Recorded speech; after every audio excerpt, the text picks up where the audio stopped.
This is a hardtop bed rack. We do and gives it a nice little more profile look. You know, super easy to lift. It's not heavy at all with these hardware, button heads, powder coated hinges.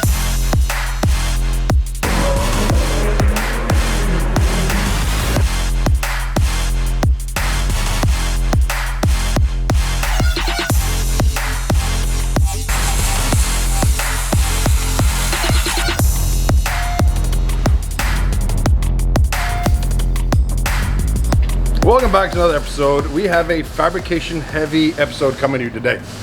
As you see, I'm standing next to Josh. We're going to meet with one or two of the other fab team throughout this episode. We are going to start off with Josh. What you got, bud? Yeah, so right now I'm working on an H1 open assist hardtop bed rack. Now the open assist, this center section does lift up. Unfortunately, the jig does prevent me from being able to open it all the way, but you can see a little bit here that it does pivot. Now underneath these two tabs right here does come with two hydraulic assist shocks like you would see on a hood of any vehicle. So when you open it, it'll actually stay open so you're not trying to hold it up while working underneath it or having to have somebody else hold it up. These tabs also act as bump stops as well. So there's little rubber stops that go underneath them. So when you set it down, it sets right where it needs to be able to slide the pins through in the front so this thing isn't rattling all crazy while you're driving. It's real easy to just drop them through.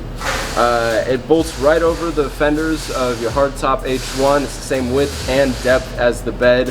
Now the bed space is very limited, so this does allow you to have a little bit more space. You throw stuff on top as well as underneath. And if you even add a lock on the front, you could lock this down and have your bed space a little more secure.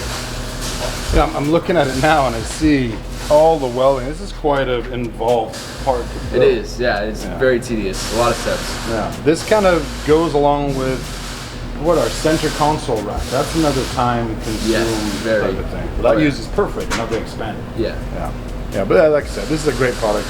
You complement this with our locking roll top cover. That works well. You really secure it. Like you mentioned, the lock here secures the cage so you can't get in. I've had the guys take the tailgate and put a lock inside, even as remedial as like a gate latch. Some security for your goods, your overland gear, or whatever it would be. You know, the soft top really doesn't give you much security because you can just rip into that cover. Did mention the soft top. This is a hardtop bed rack. We do carry a separate product that is for the soft tops. It does, this tube right here has a bend in it to clear the little support rails of the soft top. So we do have a product for each. Yeah. But for the Humvee variant, this would be the one. So you're gonna order a hard top for your soft top Humvee because it doesn't have those factory equipped C-pillar downward supports. So, yeah, very cool. Good point. Glad you brought that up. Very cool. When you be done with this one? Probably about an hour. Yeah, real close. Cool. So maybe we'll circle back with him, see where he's at, and see if we can kind of show off the function, the accessibility that this product brings. Yeah, sounds good. Appreciate it.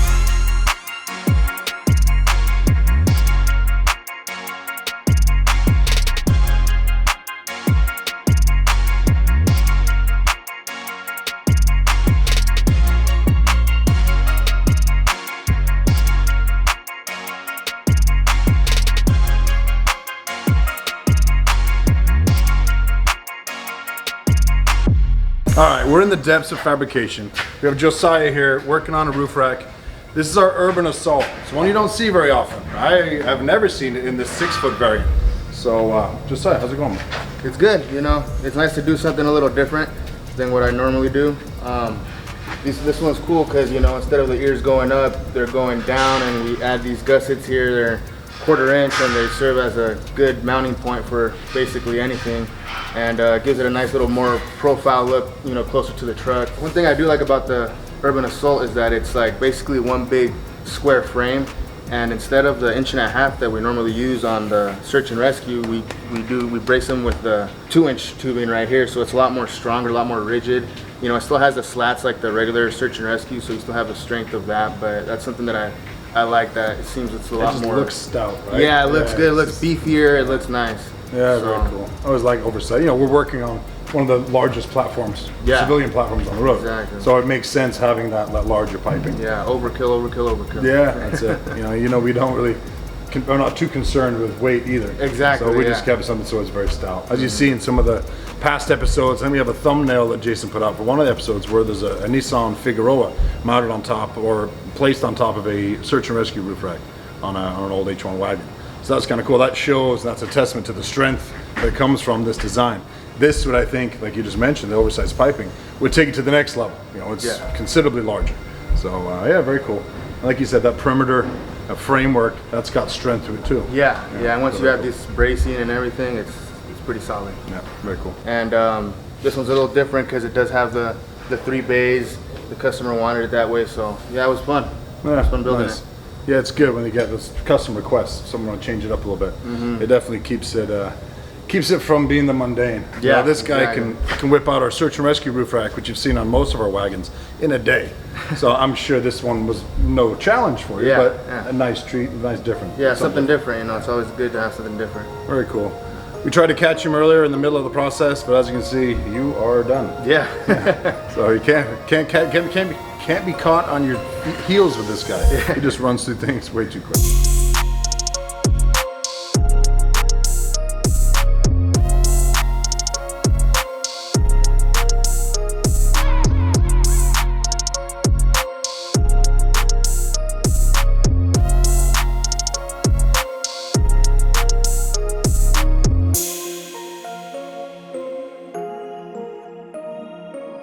So that was great to introduce Josiah. We'll see more of him in the upcoming episodes. We're gonna check back in with Josh now on that open assist bed rack.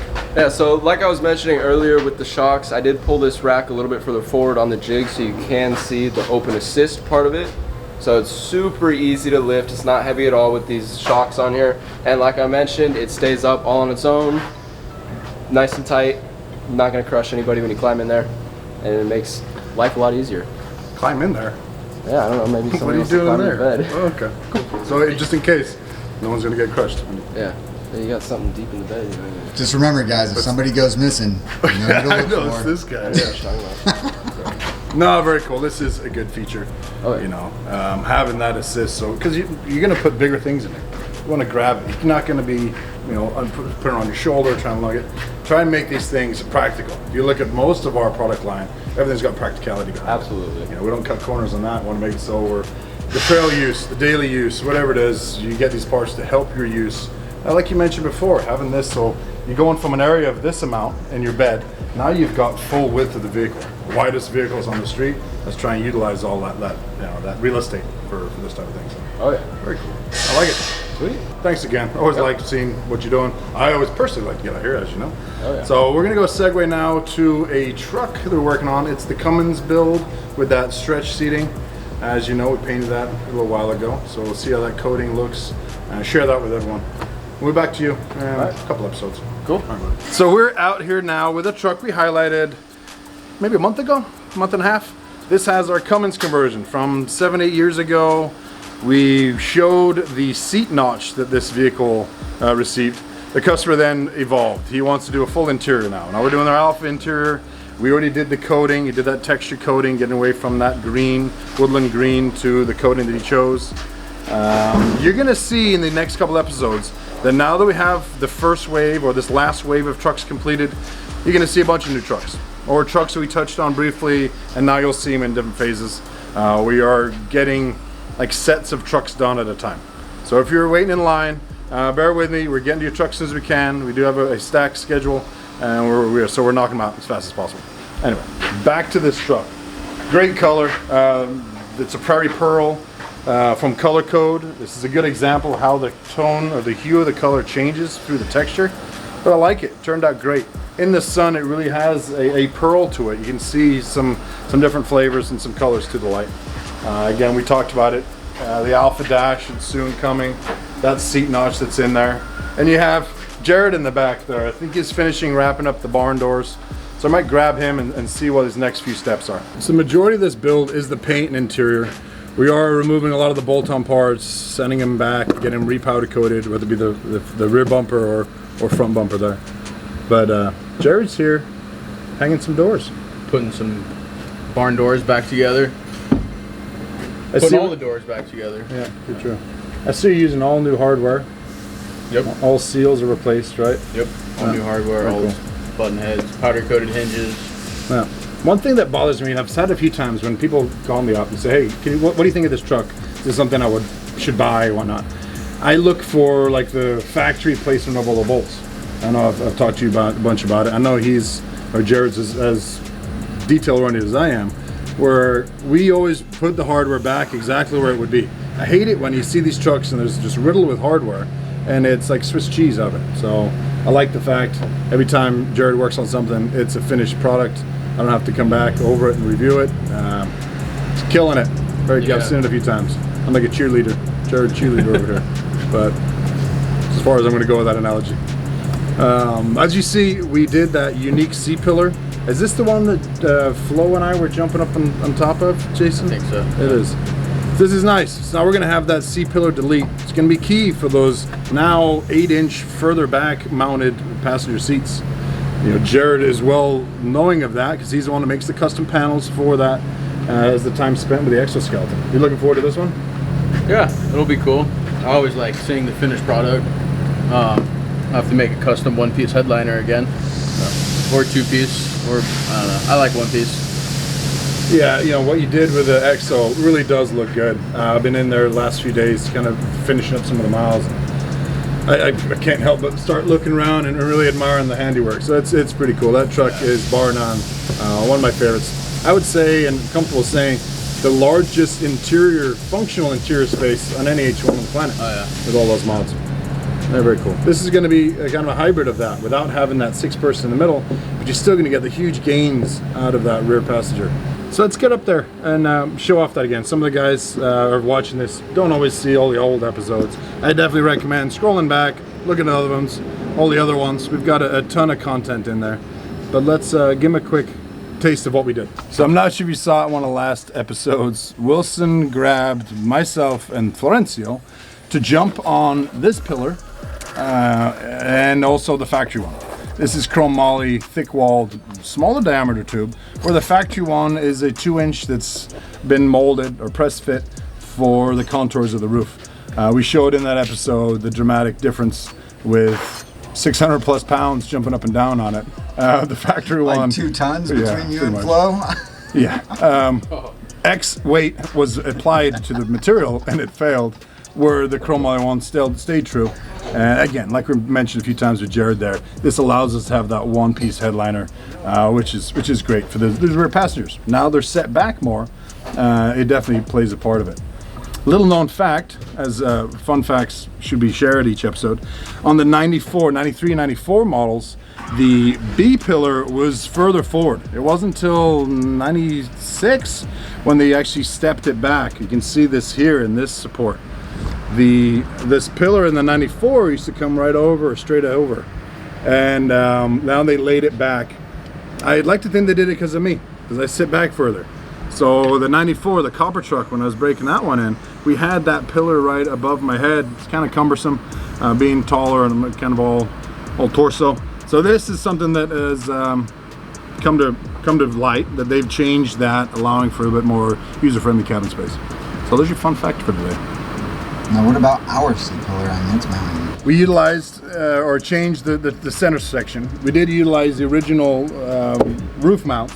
Just had to step them back and tie them into this structure that we developed and fabricated to regain the strength in that C-pillar there. Definitely shared the same amount of support. I would think it took it to the next level. The factory one just comes down and goes across the fender well here.